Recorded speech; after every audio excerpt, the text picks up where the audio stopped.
Hello, and let's get on with it. I'm playing Genshin Impact, which is the single player and co-op RPG game. It's shared across multiple platforms, so you and your friends can be playing on mobiles, consoles, or PC like I am, and you can all play together in a single team, which is really neat. And you use your WSAD keys to move around. You left click to attack, and you can keep spamming it to do basic combo, and that's about it when it comes to combos.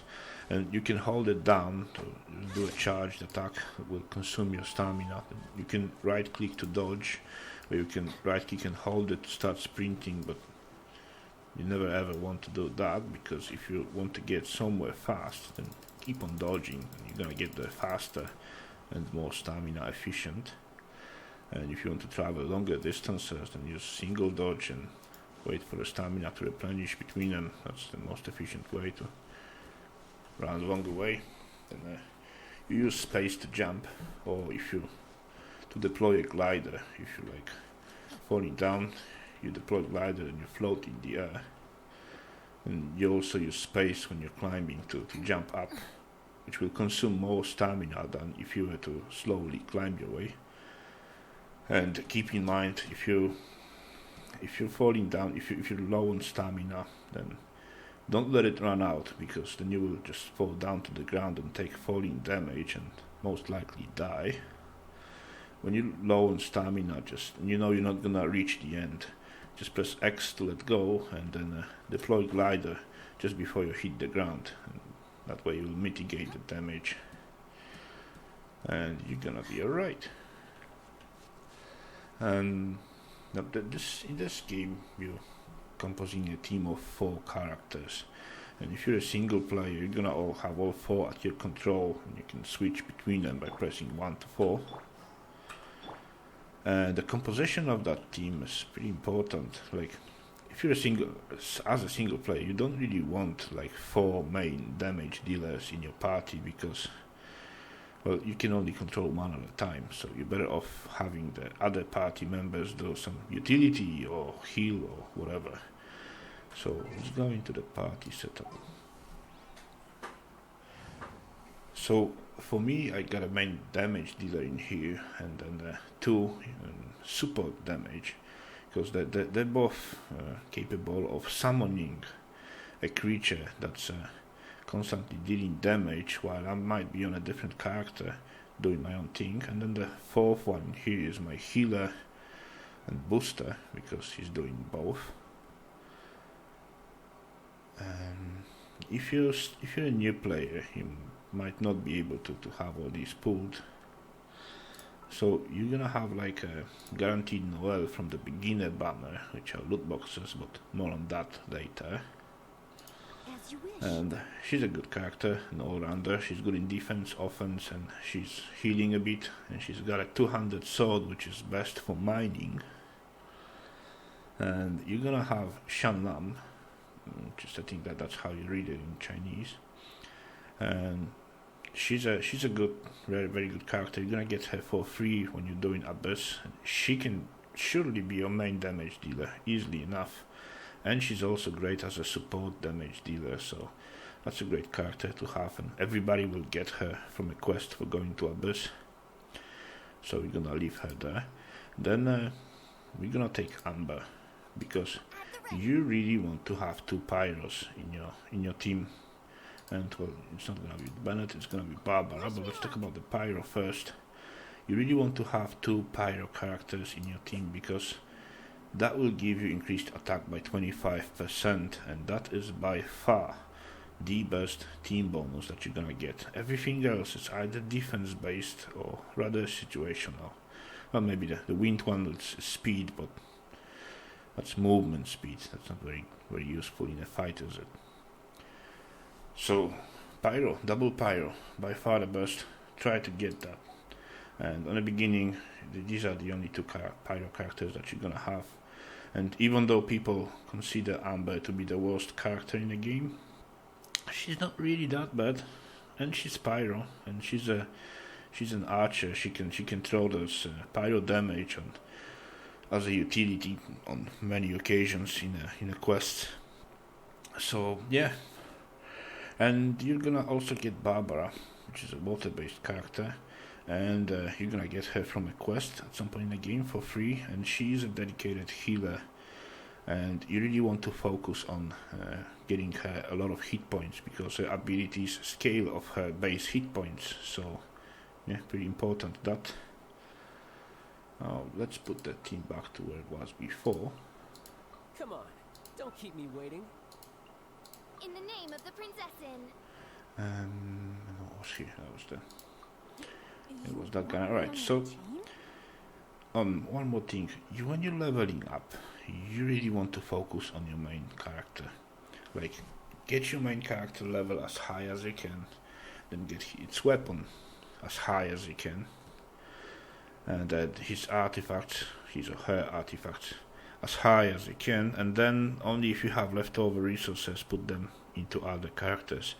It's much better to have one character at level 80, for example, and 3 characters at level 60, than it is to have 4 characters at level 70, because one of your characters, your main damage dealer, is gonna be active the most time, and you want someone to dish a lot of damage.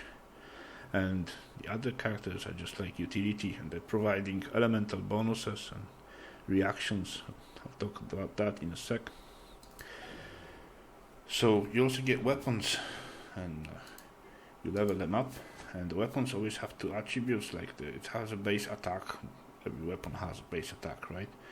But they will have a secondary attribute, and this one, for example, has a physical damage bonus. Avoid this kind of weapons. I've had that at high level, but that's a mistake I made, so you don't have to. Physical damage, it looks good on a paper. It looks good really at the start of the game when you're basically using basic attack, maybe swatch, throwing in an elemental skill every now and then before you really learn how to play the game. You might think this is a good weapon. It's not. Later on, the physical damage is a tiny fraction of the damage that your team is outputting, so don't get the physical damage bonus weapons. They're really bad. Focus on the weapons that have attack percentage, like this one. This is a good weapon, and it's a craftable one. Because if you're a free-to-play player, then you want to be focusing on craftable weapons. Don't really want to put a lot of resources into the loot boxes, and you're gonna be doing it anyway, but you can gather the premium currency in the game, you know. One exception from the attack rule would be like if you're getting the utility characters like this one, some of the characters you don't really want the damage they're outputting. You want their utility skills, the ultimate skills, so you want energy recharge so that they can use them more often. Or in a case of Barbara that you're gonna have, she wants hit points, and like this one, this is a 3-star book. This is the best book that Barbara can use, Thrilling Tales of Dragon Slayers, because its secondary attribute is hit points that she really wants for her healing to have a greater output. And as you can see, even though I actually have a 5-star gold weapon, I'm still preferring to use a 3-star blue one because it's just better for this character. And then it's the artifacts, and it's a very similar thing in here, but let's talk about a few things. Well, first, the first artifact from the left, these flower thingies, it's got a guaranteed base stat of hit points. It's gonna have base hit points every time you pull it. Each and every one of these artifacts has this, and the same for the feathers and attack. Every feather will have a flat attack attribute, and then the rest of them, the 3 other ones, will have a random one. And by far the best combo, like early to late game, is to have 2 artifacts on attack percentage and 1 at elemental damage bonus. We're obviously talking about the main damage dealers and sub damage dealer characters, your support damage dealers. And then you want your weapon to have attack percentage, then you want at least 2 artifacts with attack percentage and 1 with an elemental damage bonus. Now at the very end, high end of the game, when you're having all gold artifacts plus 20 and they're all part of the set and they all have substats that you really wanted, which would be ideally critical rate and critical damage on the substats because that's where they're efficient, then you might consider switching one of the attacks because you would have them really high, and this attack damage, attack percentage bonus is cumulative, so it is prone to diminishing returns. It might be better to switch one of them to critical damage percent, but again, this is very high end game. Like criticals in this, as in most games, they're not very efficient unless you heavily invest into them, and it's not really worth investing heavily into critical here. So you only want them on your substats, and that's really that's gonna take a lot of time to farm. Don't even think about it in the beginning. So 2 attack percentage, 1 elemental damage, you're gonna be fine, and make sure you get some bonuses. It's very easy to just try to get the attacks first, these stats, and then use the feather and flower that have guaranteed stats to just get the set bonuses from them. So that's for artifacts, and yeah, so just to summarize, you want main damage dealers, to have attack percentage and an elemental damage bonus, then same with your sub damage dealers, and then you want your utility only guys to have energy recharge, and then you want your healers to have HP and healing power. So yeah, that's that. Now, what do you do in this game? Well, basically you're trying to get your adventure rank as high as you can, because that's your like account level. On it depends what's the maximum level of your characters and weapons and artifacts. So yeah, you want to farm that, and the ways to farm it is first is by doing dailies. Now I've already done mine, but you would see 4 purple diamond icons in here, and these are the 4 daily quests that you can do. And once you've done them all, make sure that you go over here to the city, to the Adventurers Guild, and you tell the girl over there that you've done the 4 quests. She'll give you additional adventure XP, and a lot of it. And then after you've done that, then as you can see here, that this is the thing called resin, and I've got 63 out of 160. It replenishes over time, and it's basically the energy in this game, because it is a mobile game. Keep that in mind, right? So how do you want to spend them? Well, to level up your characters, you want to be different. You want the resources that you can get from killing the bosses in the map, which is like this one. This is an Animo, which is air boss. This is the ice boss. This is the electro one, and so on and so forth. I'm actually gonna show you all of them now that I've done it. There's the pyro one, and here's the water boss, and here's the geo, which is earth. Now there's also some world bosses that you can only fight once a week, which would be this guy over here, Child. Then there's a dragon in here, and there's an ice wolf in here as well. And to level up your weapons, you will be wanting the domains like this one, and items from here, or other domain, because different weapons require different items. You will see it on the weapon when you're trying to ascend it.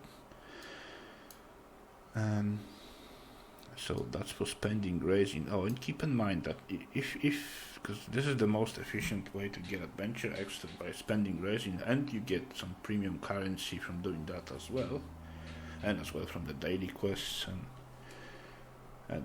normal quests, and just running around the map collecting chests. So there's a lot of way to get premium currencies for free in this game.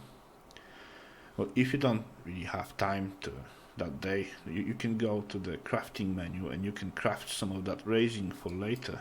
You can craft some resin items, and I think it's called I don't remember what it's called, but you can get 40 resin into an item that you can use that resin at a later time, which is also good. You can also craft some weapons, craft some weapon upgrades that are using resin up. So it's also a good way to preserve resin if you're not gonna be able to spend it. If you don't have time to spend it, right? So most of these, doing the daily quests and spending resin on bosses and in dominions, these are the two activities that are best done in co-op with your friends, because this game, once you've done the dailies and the raising, later on it's not really much for you left to do. So it is a good game if you really want to play for half an hour a day with your friends, gather up, do your things, then do something else. Then this is a good game. If you're looking for a game that's gonna entertain you for hours a day, and look somewhere else really. So because it's a free to play game, it has premium currencies and it has loot boxes. But before I get to that, I'm gonna show you how to fight in this. I got my main damage dealer up, and Shanlam and Fischl are waiting. I'm not gonna use any ultimate skills in this fight, hopefully. So this one, she summons a bear that just leave it on the ground. It's gonna spew fire on the enemies, and I can switch to a different character, and she summons a raven that's gonna do exactly the same. And once the raven and the bear are up, I can switch to my main damage dealer and keep dealing damage, right? So this is how it basically looks for a team fight. You just place a raven, then I place a bear, then I switch to my main character and I start hitting them. Now, this guy has a shield, and it's gonna be a pain in the ass to kill, but nothing, we can't harm. So as you can see, I did dispose of them rather quickly, and that's what happens when you make a decent team composition, because that's 3 different elemental damage types that were unleashed on the enemies, and when there's different elemental damages hitting the enemy, then they're gonna trigger something called elemental reaction, and that's gonna multiply the damage. It's usually plus 50%, but it's very often double. It depends on which elements you combine together, but you can find a lot of guides on the internet for that. But keep in mind that this is a free-to-play game. Let's get back to that topic. So it has in-app purchases, right? And you can easily play this game free-to-play. There's nothing you cannot achieve by being a free-to-play player, because you can farm the premium currencies, and it's pretty much the only thing you can buy in the shop in this game. So if you really want to spend cash on the game, or support the developers, or whatever it is called nowadays, first always look at this. It's like, this costs a $5, and it's a monthly thing. It will give you like 300 of the currency instantly, even then it will keep giving you 90 currency a day, so that's about 3,000 of the premium currency over the span of the month. Now you can buy more, but it will only extend the days that you're getting the extra currency. It won't give you like twice that a day. So this is the most efficient way if you want to spend your money, and you can do it only once a month. So there's a bit of a restriction on that, right? And the second one would be to go into the battle pass, and if and only if you are sure that you're gonna unlock all 50 levels of them. That's gonna take about a month, and you're gonna get there before the battle pass runs out. Then this will be the second most efficient way to spend your cash, your hard-earned cash, because you're gonna get 5 wishes, which are worth about 600 of the premium currency. So that, and you get 680 at the end of it, so that's gonna total up to 1280 of the premium currency, which is about a quarter efficiency of the monthly pack, because that costs a tenner. that one costs a tenner. Don't get this one. Don't be silly. Get this one if you can, if you want. If you really want, get the monthly first though.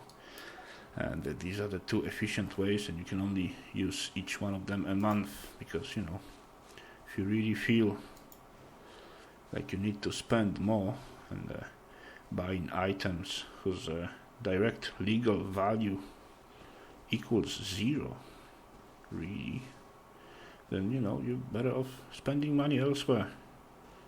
Give it to some charity or something, or get a therapy and help with your gambling addiction. And yeah, that's it. Bye.